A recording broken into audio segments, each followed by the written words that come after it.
ஒரு விஷயம் சிந்தித்து பாருங்கள். நாம் தினமும் எதை கட்டுப்படுத்த முயற்சி செய்கிறோம்? நம் வேலை, நம் குடும்பம், நம் சூழ்நிலை, நம் எதிர்காலம். ஆனால் ஒரு விஷயத்தை மட்டும் நாம் கட்டுப்படுத்த கற்றுக்கொள்ளவில்லை. அதுதான் நம் மனம். ஒரு மனிதன் வாழ்க்கையில் சந்திக்கும் பெரும்பாலான துன்பங்கள் வெளி உலகத்தால் வருவதில்லை. அதை பற்றி மனம் உருவாக்கும் எண்ணங்களால் தான் வருகிறது. ஒரு சிறிய வார்த்தை யாராவது சொன்னால் அது சில நிமிடங்களில் முடிந்துவிடும். ஆனால் மனம் என்ன செய்கிறது? அந்த ஒரு வார்த்தையை மீண்டும் மீண்டும் நினைத்து ஒரு நாள், 2 நாள், சில நேரம் மாதங்கள் கூட அதை மனத்தில் சுமந்து கொண்டு போகிறது. அந்த சம்பவம் முடிந்துவிட்டது. ஆனால் மனம் அதை விடவில்லை. அப்படியானால் பிரச்சனை சம்பவத்தில் இல்லை. பிரச்சனை மனத்தின் அலைபாய்ச்சலில்தான். இதையே ஆயிரக்கணக்கான ஆண்டுகளுக்கு முன்பே மிகத் தெளிவாக உணர்ந்தவர் மகான் பதஞ்சலி. அவர் மனித மனத்தின் இயல்பை ஆழமாக ஆராய்ந்து மனதை அடக்கும் ஆன்மீக அறிவியலை உலகிற்கு அளித்தார். அந்த ஞானம்தான் யோகா சூட்ராஸ் ஆஃப் பதஞ்சலி. இந்த யோக சூத்திரங்களில் அவர் யோகத்தின் உண்மையான அர்த்தத்தை ஒரே ஒரு சூத்திரத்தில் சொல்கிறார். யோக சித்த விருத்தி நிரோதக. இந்த ஒரு வரியை ஆழமாக புரிந்து கொண்டால் முழு ஆன்மீக பாதையும் அதில் மறைந்திருக்கிறது. சித்தம் என்றால் மனம்.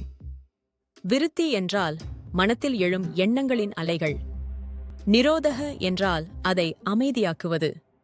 அதாவது மனத்தின் அலைபாய்ச்சலை நிறுத்துவதுதான் யோகம். இது மிகவும் ஆழமான ஒரு உண்மை. ஏனென்றால் மனிதன் அனுபவிக்கும் மகிழ்ச்சியும் துன்பமும் வெளி உலகத்தில் இல்லை. அது மனத்தில்தான் உருவாகிறது. ஒரு எளிய உதாரணம் பாருங்கள். ஒரே மழை பெய்கிறது. ஒரு விவசாயி அந்த மழையை பார்த்து மகிழ்கிறான். ஏனென்றால் அது அவன் பயிருக்கு உயிர். ஆனால் அதே மழையை ஒரு திருமண நிகழ்ச்சி நடத்தும் மனிதன் கவலையுடன் பார்க்கிறான். மழை ஒரே மாதிரியானது. ஆனால் அனுபவம் வேறுபட்டது. ஏன்? மனம் அதை எப்படி பார்க்கிறது என்பதால்தான். இன்னொரு உதாரணம் பாருங்கள். ஒரு மனிதன் சமூக வலைத்தளத்தில் ஒரு சிறிய விமர்சனத்தை படிக்கிறான். அந்த ஒரு கருத்து மட்டும்தான். ஆனால் மனம் என்ன செய்கிறது? என்னை எல்லோரும் தவறாக நினைக்கிறார்கள், நான் தோல்வியடைந்தவன், என் வாழ்க்கை சரியாக போகவில்லை என்று 1000 கதைகளை உருவாக்குகிறது.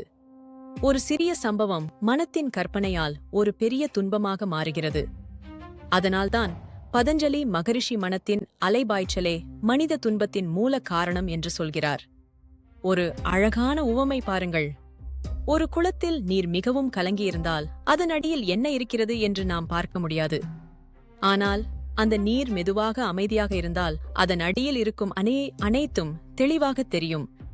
அதேபோல மனம் தொடர்ந்து எண்ணங்களால் அலைபாய்ந்து கொண்டிருந்தால் மனிதன் தனது உண்மையான இயல்பை காண முடியாது. ஆனால் மனம் அமைதியாகும் போது ஒரு பெரிய மாற்றம் நடக்கிறது. மனிதன் மெதுவாக உணர ஆரம்பிக்கிறான். நான் இந்த எண்ணங்கள் அல்ல, நான் இந்த உணர்ச்சிகள் அல்ல, நான் இந்த மனமும் அல்ல. இந்த உணர்வுதான் ஆன்மீக விழிப்பின் ஆரம்பம். அதனால் பதஞ்சலி மகரிஷி கூறும் யோகம் உடலை வளைப்பது பற்றியது அல்ல. அது மனத்தை புரிந்து கொள்ளும் அறிவு, மனத்தின் இயக்கத்தை கவனிக்கும் விழிப்பு. மனம் அமைதியாகும் போது மனிதன் தன்னுடைய உண்மையான ஆத்ம சுபாவத்தை அனுபவிக்க ஆரம்பிக்கிறான். இதுதான் யோகத்தின் ஆழமான நோக்கம். ஆனால் இங்கே ஒரு முக்கியமான கேள்வி வருகிறது. இந்த மனத்தை எப்படி அமைதியாக்குவது? எண்ணங்களின் அலைபாய்ச்சலை எப்படி கட்டுப்படுத்துவது? அதற்காகவே பதஞ்சலி மகரிஷி ஒரு மிக அழகான ஆன்மீக பாதையை கூறுகிறார். அதுதான் அஷ்டாங்க யோகம், யோகத்தின் 8 நிலைகள். இந்த 8 நிலைகள் மனிதனை மெதுவாக வெளி உலகத்திலிருந்து உள்ளார்ந்த அமைதிக்குள் கொண்டு செல்கிறது. அடுத்த வீடியோவில் பதஞ்சலி மகரிஷி கூறிய அந்த 8 நிலைகள் என்ன? அவை மனித வாழ்க்கையை எப்படி மாற்றுகிறது? அதை நம் தினசரி வாழ்க்கையில் எப்படி பயன்படுத்தலாம் என்பதை ஆழமாக பார்க்கப் போகிறோம்.